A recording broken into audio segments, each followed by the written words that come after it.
எல்லாம் தெரிஞ்ச ஒரு லாயர் வந்து எக்ஸ்பர்ட் இந்த லா. 25வது வசனத்துல என்ன செய்யணும், நான் பரலோக ராஜ்யத்தை நான் சுதந்திரித்துக் கொள்ளணும், என்ன செய்யணும் அப்படின்னு அந்த ஆண்டவர்கிட்ட கேட்கறான். 25வது வசனம். ಅಲ್ಲಿ ನೋಡ್ತೇವೆ, ಒಬ್ಬ ಧರ್ಮೋಪದೇಶಕನು ಏನ್ ಮಾಡ್ತಾ ಇದ್ದಾನೆ, ಎಲ್ಲ ಅರಿತಿರ್ತಕ್ಕಂಥವನು ನಾನು ಪರಲೋಕಕ್ಕೆ ರಾಜ್ಯಕ್ಕೆ ಬಾಧನಾಗಬೇಕಾದ್ರೆ ಏನನ್ನ ಮಾಡಬೇಕೆಂಬುದಾಗಿ ಕೇಳ್ತಾ ಇದ್ದಾನೆ. இன்னைக்கு காலையில மெசேஜ்ல பார்த்தோம், அதேதான்.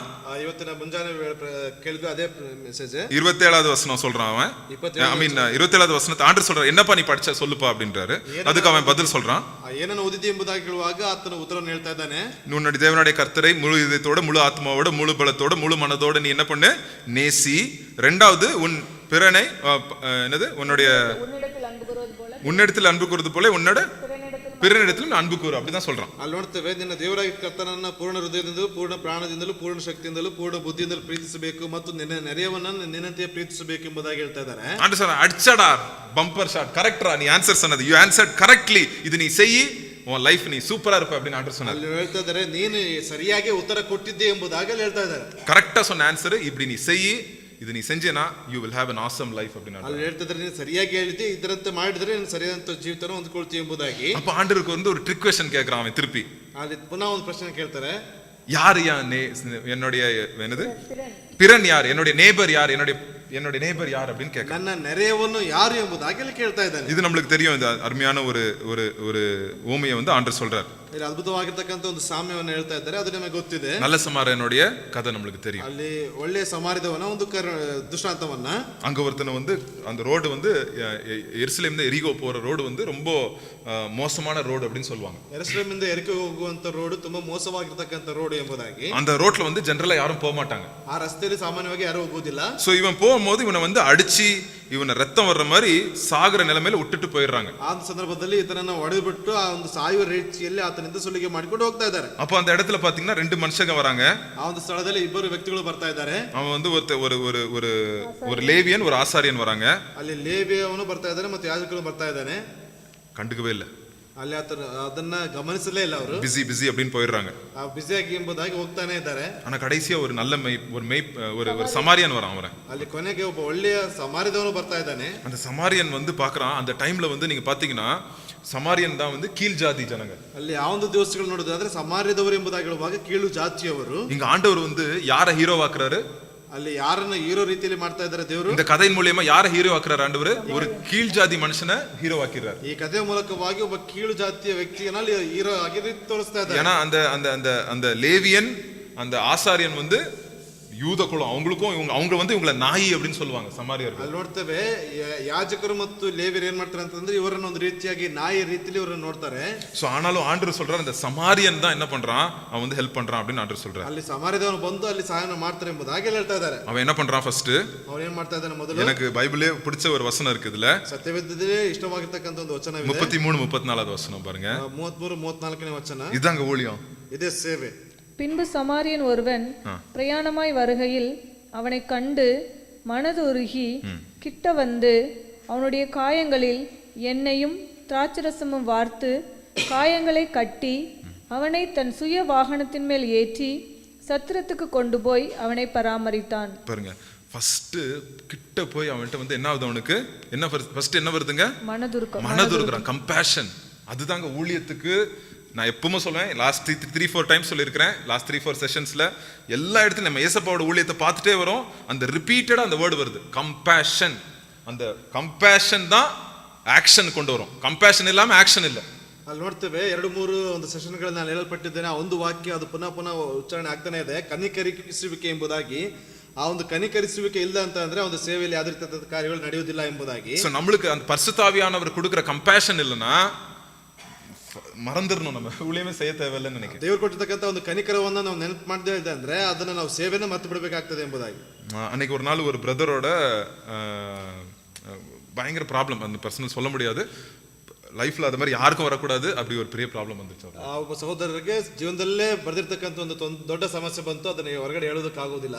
ಸೊ ನಾನು எங்க வைஃபும் போனோம் காலையிலேயே. ನಾನು ನಮ್ಮ ಮಡಿದೇವರು ಮುಂಜಾನೆ ಹೋದ್ವಿ. ಅವ್ರಿಗೆ நிறைய பேர் எதோ சொல்றாங்க, ಅನೇಕರು ಏನೇನೋ ಹೇಳ್ತಾ ಇದ್ದಾರೆ. இதனாலதான் உங்களுக்கு இப்படி ஆச்சு, இதனாலதான் ஆச்சு. ಇದರಿಂದ ಆಗಾಯ್ತು ಹೀಗಾಯ್ತು ಎಂಬುದಾಗಿ ಅವರು ಹೇಳ್ತಾನೆ ಇದ್ದಾರೆ. அவர் உடைஞ்சு போய் இருக்கிறார். ಅವರು ಹೊಡೆದೋಗಿದ್ದಾರೆ. எல்லாரும் அவரை பேசி பேசி பேசி அவர் வந்து துக்கப்படுத்தி அவர் வந்து அசிங்கப்படுத்தி வச்சிருக்காங்க. ಎಲ್ಲರೂ ಅವ್ರನ್ನ ಮಾತನಾಡಿ ಒಂದು ರೀತಿಯಾಗಿ ದುಃಖ ಪಡುವಂತ ರೀತಿಯಲ್ಲಿ அன்னைக்கு நாங்க போய் நானும் எங்க வைஃபும் 3 hours அவர் கூட ஸ்பெண்ட் பண்ணோம். ನಾನು ನಮ್ಮ ಮಡಿದೇವರು ಅವರ ಬಳಿಯಲ್ಲಿ ಹೋಗಿ ಸುಮಾರು 3 ಗಂಟೆಗಳ ಕಾಲ ಅವರಲ್ಲಿ ಇದ್ವಿ. எனக்கு வந்து அந்த நல்ல சமாரியனுடைய ஞாபகம் வந்துச்சு எனக்கு அந்த டைம். ನನಗೆ ಒಂದು ಒಳ್ಳೆಯ ಸಮಾರ್ಯದವನ ಒಂದು ಕಥೆ ನನಗೆ ಜ್ಞಾಪಕವಾಯಿತು. ஏன்னா பரிதாபமான நிலைமை, அந்த நிலைமை யாருக்கும் வரக்கூடாது, எதிரி கூட வரக்கூடாது அந்த நிலைமை. ಅಲ್ಲಿ ತುಂಬಾ ಕಠೋರವಾಗಿರ್ತಕ್ಕಂಥ ಒಂದು ಪರಿಸ್ಥಿತಿ ನಮ್ಮ ಎದುರಾಳಿಗಳಿಗೂ ಬರಬಾರ್ದು ಎಂಬತಕ್ಕಂಥ ಒಂದು ಸಮಾವೇಶ. பட் ஆனாலும் ஆண்டவர் என்ன சொல்றாரு நம்மள, ಆದ್ರೂ ಕೂಡ ದೇವರು ಏನ್ ಮಾಡ್ತಾರೆ ನಮ್ಮನ್ನ, நம்ம வந்து ஒருவேளை அவனை வந்து அடி வாங்குறதுக்கு நம்ம ப்ரிவென்ட் பண்ண முடியல, பட் அட்லீஸ்ட் காயத்துக்கு என்ன பண்றோம் நம்ம, அட்லீஸ்ட் பேண்டேஜ் பண்ணி எண்ணெயும் ஒலிவ் ஆயில் அண்ட் வைன், அது வந்து எண்ணெயை ஊத்துறதுக்கு, அது வந்து நம்ம வந்து அது காயத்தை நம்ம பேண்டேஜ் பண்றதுக்கு ஆண்டவர் யூஸ் பண்றாரு. நம்ம ದೇವರು ನಮ್ಮನ್ನ ಒಂದು ಆಗಿರ್ತಕ್ಕಂಥ ಗಾಯಕ್ಕೆ ಎಣ್ಣೆಯನ್ನ ಮತ್ತು ಆಗಿರ್ತಕ್ಕಂಥ ಒಂದು ಬಟ್ಟೆಯನ್ನ ಕಟ್ಟುವಂತ ರೀತಿಯಲ್ಲಿ ನಮ್ಮನ್ನ ಉಪಯೋಗಿಸಿ ಮಾಡ್ತಾರೆ ಎಂಬುದಾಗಿ கொஞ்சம் யோசித்து பாருங்க. ಸ್ವಲ್ಪ ಯೋಚಿಸಿ ನೋಡ್ರಿ, இந்த ஏரியால எத்தனை பேருக்கு காயமா இருக்காங்க, ಈ ಏರಿಯಾದಲ್ಲಿ ಎಷ್ಟು ಜನ ಗಾಯವುಳ್ಳವರಾಗಿದ್ದಾರೆ, எத்தனை பேருக்கு அவங்க கெட்ட பழக்கத்துல வெளியே வராம இருக்காங்க, முடியாம இருக்காங்க, ಎಷ್ಟು ಜನಕ್ಕೆ ಆ ಒಂದು ಕೆಟ್ಟತನದಿಂದ ಹೊರಗಡೆ ಬರುವುದಕ್ಕೆ ಸಾಧ್ಯವಾಗಿದೆ, எத்தனை பேர் தனிமையில லோன்லினஸ்ன்ற ப்ராப்ளம் வந்து நேத்து படிச்சிட்டு இருந்தேன், அமெரிக்கால லாஸ்ட் 20 இயர்ஸ்ல 3 மடங்கு ஜாஸ்தியா இருக்கான் லோன்லினஸ் வாலிப பிள்ளைகள் மத்தியில. ಅಲ್ಲಿ ನೋಡ್ತೇವೆ ಅಮೆರಿಕ ದೇಶದಲ್ಲಿ ನೋಡೋದಾದ್ರೆ 20 ವರ್ಷದಲ್ಲಿ 3ರಷ್ಟು ಅಧಿಕವಾಗಿದೆ. ಏನಂತಂದ್ರೆ ಏಕಾಂತತೆ ಎಂಬುವಂಥದ್ದು அதிகமா இருக்குது, அதிகವಾಗಿದೆ, 3ರಷ್ಟು அதிகವಾಗಿದೆ. சோ அந்த அளவுக்கு நம்ம இந்த நாட்கள்ல நம்ம வாழ்ந்துட்டு இருக்கோம். நம்ம கையில போன் இருக்கு, நம்மளுக்கு உடனே மெசேஜ் அனுப்புறோம், நம்ம வந்து உடனே கனெக்ஷன் ஆகுது எல்லாரும் கூடயும், உடனே போன் ரிங் ஆகுது. பட் அதிகமாய் தனிமை இருப்பது இந்த நேரத்துல, இந்த டைம்ல தான். ನಮ್ಮ ಕೈಗಳಲ್ಲಿ ಫೋನ್ ಇದೆ, ತಕ್ಷಣವಾಗಿ ಮೆಸೇಜ್ ಕಳಿಸ್ತೀವಿ ಅಥವಾ ಫೋನ್ ಅನ್ನು ಮಾಡ್ತೀವಿ. ಆದ್ರೂ ಕೂಡ ನೋಡೋದಾದ್ರೆ ಏಕಾಂತತೆ ಅಂತಕ್ಕಂಥದ್ದು ಈಗಿನ ಜಾಗದಲ್ಲಿ ಬಹಳ ಅಧಿಕವಾಗಿ. 20 வருஷத்துக்கு முன்னாடி போன் இல்ல, ಇಂಟರ್ನೆಟ್ ಇಲ್ಲ, ಎದುவும் ಇಲ್ಲ, ತನಿಮೆயும் ಕಮ್ಮಿಯಾದ இருந்துச்சு. 20 ವರ್ಷಕ್ಕೆ ಇಂತ ನೋಡೋದಾದ್ರೆ ಫೋನ್ ಇಲ್ಲ, ಇಂಟರ್ನೆಟ್ ಇಲ್ಲ, ಆದ್ರೂ ಕೂಡ ಏಕಾಂತತೆ ಅಂತಕ್ಕಂಥದ್ದು ಕಡಿಮೆ ಇತ್ತು. இப்ப எவ்வளவு பேர் தனிமையா இருக்காங்க, ಎಷ್ಟು ಜನ ಏಕಾಂತತೆಯಿಂದ ಇದ್ದಾರೆ, எத்தனை பேர் அவங்க வெளிய பிரச்சனைக்குள்ள சொல்ல முடியாம இருக்காங்க, ಎಷ್ಟು ಜನ ಅವ್ರ ಇರ್ತಕ್ಕಂಥ ಸಮಸ್ಯೆನ ಹೊರಗಡೆ ಹೇಳ್ಕೊಳ್ಳೋದಕ್ಕೆ ಆಗದೇ ಇದ್ದಾರೆ. ஆண்டவர் வந்து சில பேரை வந்து அந்த அந்த காயங்களுக்கு எண்ணெயும் திராட்சரசத்தையும் ஊத்துறதுக்கு ஆண்டவர் வந்து இன்னைக்கு அழைத்து கொண்டு இருக்கிறார். ದೇವರು ಆ ಒಂದು ಆಗಿರ್ತಕ್ಕಂಥ ಗಾಯಕ್ಕೆ ಎಣ್ಣೆನ ದ್ರಾಕ್ಷಾರಸವನ್ನ ಸುರಿಸುವಂತ ರೀತಿಯಲ್ಲಿ ದೇವರು ಅವರನ್ನ ಉಪಯೋಗಿಸ್ಕೊಳ್ತಾ ಇದ್ದಾರೆ. அது என்னது, எண்ணெய் திராட்சரசம்னா என்னது, ಎಣ್ಣೆ ದ್ರಾಕ್ಷಾರಸ ಅಂತಂದ್ರೆ ಏನು, அது இயேசுவோட நம்ம கிருபையை, இயேசு கிறிஸ்துவோட பரிசுத்தாவியானவரை நம்ம வந்து கொடுக்கிறோம் அவங்களுக்கு. அவ்வளவுதான். ಯೇಸು ಕ್ರಿಸ್ತನ ಕೃಪೆಯನ್ನ ಪರಿಶುದ್ಧಾತ್ಮನನ್ನ ಅವರಿಗೆ ಕೊಡ್ತಾ ಇದ್ದೇವೆ. ஏய் இயேசுப்பார்னு ஒருத்தர் இருக்காரு, அவர் உன்னுடைய காயத்தை வந்து இது பண்ணுவார் அப்படி நம்ம சொல்றோம். ಯೇಸು ಕ್ರಿಸ್ತನ ಎಂಬುದಾಗಿ ಒಬ್ಬ ಇದ್ದಾನೆ, ಅವರು ನಿಮ್ಮ ಗಾಯನ ವಾಸಿ ಪಡ್ತಾರೆ ಎಂಬುದಾಗಿ ಅವರು ಹೇಳ್ತೇವೆ. அவர் உன்னோட கூட நடப்பார், உன் கஷ்டத்துல நடப்பார், உன்னை வந்து உயர்த்துவார், உன் சாம்பலுக்கு பதிலாக சிங்காரத்தை மாத்துவார் அப்படின்னு நம்ம சொல்றோம். ಅವರು ನಿಮ್ಮ ಜೊತೆಯಲ್ಲಿ ಇರ್ತಾರೆ, ಬೂದಿಗೆ ಬದಲಾಗಿ ಶಿರಭೂಷಣವನ್ನಾಗಿ ಮಾಡ್ತಾರೆ, ಜೊತೆಲಿ ಇರ್ತಾರೆ ಎಂಬುದಾಗಿ ಹೇಳ್ತೀವಿ. அதான் ஊழியம், ಅದೇ ಸೇವೆ. அதான் வந்து அந்த அந்த அந்த மனதுருக்கத்தோட வந்து இந்த நல்ல சமாரியன் அதை செய்யறான். ಅಲ್ಲಿ ನೋಡ್ತೇವೆ ಮನಪೂರ್ವಕವಾಗಿ ಆ ಒಂದು ಯಥಾ ಪ್ರಕಾರ ಉಳ್ಳವನಾಗಿ ಒಂದು ಕಾರ್ಯಗಳನ್ನು ಮಾಡ್ತಾ ಇದ್ದಾನೆ. சோ அப்ப இப்ப ஆண்டவர் வந்து இவனுக்கு ஒரு கேள்வி கேட்கிறாரு. ದೇವರು ಇವನಿಗೆ ಒಂದು ಪ್ರಶ್ನೆ ಕೇಳ್ತಾ ಇದ್ದಾರೆ. சரி யாருப்பா இப்போ இதுல வந்து பிறன் யாரு, நீதான் நேபர் யாருன்னு கேட்டல, யாரு இப்போ அப்படின்றாரு. ಹಾಗೆ ಹೇಳ್ತಾ ಇದ್ದಾರೆ, ಇವರಲ್ಲಿ ನೆರೆಯವನು ಯಾರು ಎಂಬುದಾಗಿ ಕೇಳ್ತಾ ಇದ್ದಾರೆ. சோ அப்ப அவன் சொல்றான், யார் இரக்கம் காட்டணும், 37வது வசனம், இரக்கம் காட்டினவன் தான் அவனுடைய நேபர் அப்படின்னு சொல்றான். ಅಲ್ಲಿ ದಯೆ ತೋರಿಸಿದವನೇ ಆತನಿಗೆ ನೆರೆಯವನು ಎಂಬುದಾಗಿ ಹೇಳ್ತಾ ಇದ್ದಾರೆ. சரியா? சோ இப்போ நான் நல்ல நேபரா இருக்கணும்னா என்ன அர்த்தம், இங்க வந்து good Samaritan is the good neighbour அப்படிதானே, நல்ல சமாரியன் தான் நல்ல நேபர் அப்படின்னு வசனம் சொல்லுது. ಅಲ್ಲಿ ವಚನ ಹೇಳ್ತಾ ಇದೆ, ಆ ಸಮಾರ್ಯದವನ್ನೇ ದಯೆ ತೋರಿಸಿದವನೇ ಉತ್ತಮ ನೆರೆಯವನು ಎಂಬುದಾಗಿ ಹೇಳ್ತಾ ಇದೆ. நீங்க நினைச்சு கூடாது, இப்ப நான் போய் யாருக்காவது பக்கத்து ரோட்ல ஹெல்ப் பண்றேன்னா அவர் தான் எனக்கு நேபர் அப்படின்னு இல்ல ஆண்டவர் சொல்ல, நான் போய் அவனுக்கு ஹெல்ப் பண்ணும்போது நான் தான் அவனுக்கு நல்ல நேபரா இருக்கிறேன் அப்படின்னு ஆண்டவர் சொல்றாரு. ಅಲ್ಲಿ ನೋಡ್ತೇವೆ, ಪಕ್ಕದಲ್ಲಿ ಇರ್ತಕ್ಕಂಥವನಿಗೆ ಹೋಗ್ಬಿಟ್ಟು ನಾನು ಏನಾದರೂ ಒಂದು ಕಾರ್ಯಗಳನ್ನು ಮಾಡ್ತಿದ್ದೇನೆ ಎಂಬುದಾಗಿ ನೋಡೋದಾದ್ರೆ ನಾನೇ ಆತನಿಗೆ ಒಬ್ಬ ನೆರೆಯವನಾಗಿದ್ದೇನೆ ಎಂಬುದಾಗಿ. 36வது வசனத்துல who do you think proved to be a neighbor அப்படின்னு சொல்றாரு. யார் ப்ரூஃப், யார் வந்து வெளிப்படையாய் அவன் தான் நிறையவன் அப்படின்னு காட்டினா அப்படின்றது வந்து இவன் நல்ல சமாரியன் தான். ಅಲ್ಲಿ ನೋಡ್ತೇವೆ, ಯಾರಲ್ಲಿ ನೆರೆಯವನಾಗಿ ಸಿಕ್ಕಿದವನಿಗೆ ಎಂಬುದಾಗಿ ನೆರೆಯವನಾಗಿದ್ದಾನೆ ಎಂಬುದಾಗಿ ಅಲ್ಲಿ ಕೇಳ್ತಾ ಇದ್ದಾರೆ. சோ அப்ப ஆண்டவர் சொல்றாரு, go and do the same அப்படின்றார். நீயும் போய் அப்படியே பண்ணு அப்படின்னு ஆண்டவர் ದೇವರು ಹೇಳ್ತಾ ಇದ್ದಾರೆ, ನೀನು ಅದರಂತೆ ಹೋಗಿ ಮಾಡು ಎಂಬುದಾಗಿ ಹೇಳ್ತಾ ಇದ್ದಾರೆ.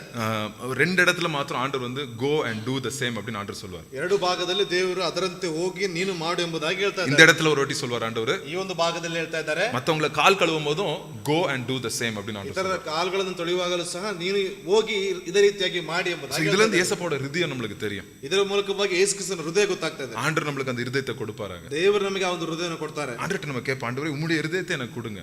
ನಾವು ದೇವರ ಬಳಿ ಕೇಳಿಕೊಳ್ಳೋಣ, ದೇವರೇ ನಿಮ್ಮ ಹೃದಯನ ಕೊಡ್ರಿ ಎಂಬುದಾಗಿ. சில டைம் யாராவது கஷ்டத்தோட வருவாங்க, வரும்போது எனக்கு ஆமா ஆமா நீ சர்ச்சுக்கு வரல நீங்க இதனாலதான் உனக்கு ஆச்சு அப்படின்னு எனக்கு சொல்றதுக்கு வாயில நாக்கு வரைக்கும் வந்துடும் அது. ಅಲ್ಲಿ ಯಾರಾದ್ರೂ ಕಷ್ಟದಿಂದ ಬರುವಂತ ಸಂದರ್ಭದಲ್ಲಿ ನೀನು ಸಭೆಗೆ ಬರ್ತಾ ಇಲ್ಲ ಹೌದು ಎಂಬುದಾಗಿ ಅದನ್ನ ಬಾಯವರೆಗೂ ಹೇಳುವಂತ ರೀತಿಯಲ್ಲಿ ಬರ್ತಾ ಇರ್ತದೆ. அது என் மாம்சம், அதான் ஃபிளஷ். ಅದೇ ಶಾರೀರಿಕ.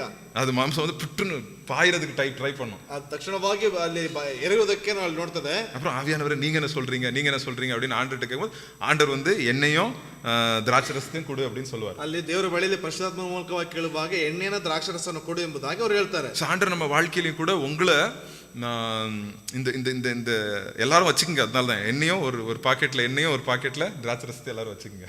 ನಿಮ್ಮ ಒಂದು ಪಾಕೆಟ್ಗಳಲ್ಲಿ ಎಣ್ಣೆನ ದ್ರಾಕ್ಷರಸನ ಇಟ್ಕೊಳ್ರಿ ಎಂಬುದಾಗಿ. ஏன்னா நம்ம வந்து யாரை சந்திப்போம் நம்மளுக்கு தெரியல, ಯಾರನ್ನ ನಾವು ಸಂಧಿಸ್ತೇವೆ ಎಂಬುದಾಗಿ ಗೊತ್ತಿಲ್ಲ.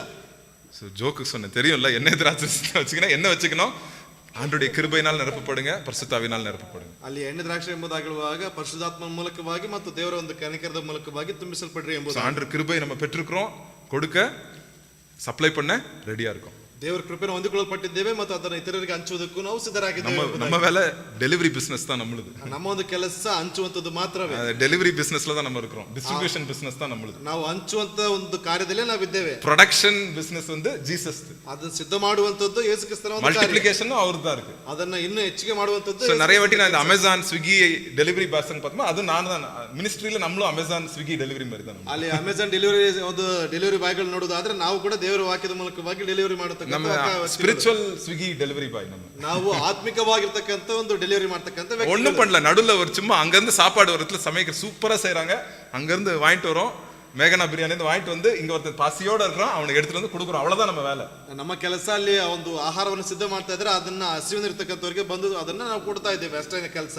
இவன்ட்ட இருந்துச்சு அதை கொடுத்தான், இந்த நல்ல சமாரியனுக்கு இருந்துச்சு அவன் கொடுத்தான். ಅಲ್ಲಿ ಒಳ್ಳೆಯ ಸಮಾರ್ಯದವನ ಬಳಿ ಇತ್ತು, ಅದನ್ನ ಕೊಡ್ತಾ ಇದ್ದಾನೆ. உங்க எல்லாருக்குள்ளயும் இருக்கு.